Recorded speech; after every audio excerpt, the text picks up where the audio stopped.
Hey, so is it cool now if we talk about race?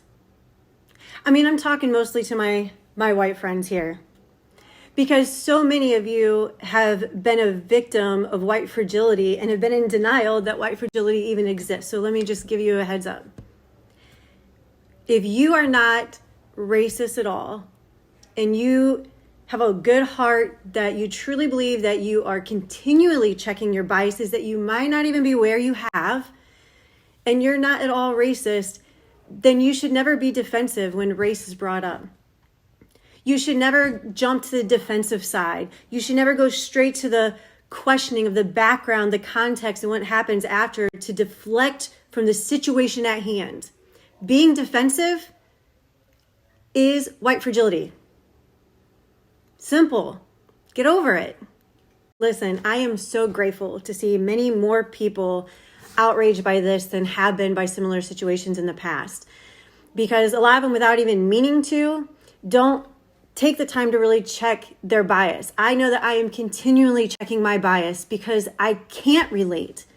So I'm not going to discount somebody's story or discount what could happen just because I myself haven't experienced it. I would love to believe that stuff like this doesn't happen, but it does.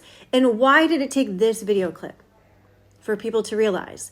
I don't want to sit there and lecture people for that. I am grateful that this clip finally has woken some people up, and I hope it's woken them up enough to check their biases that they really didn't even realize they had.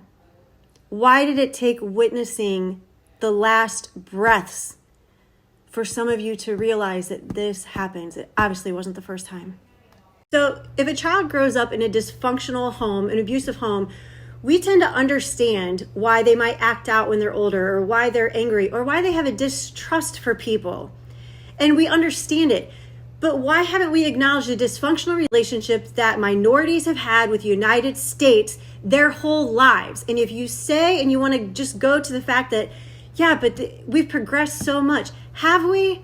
Take pictures from the last couple weeks, make them black and white, and compare them to the same pictures I saw in textbooks when I was in high school. It is not changing. It is going back.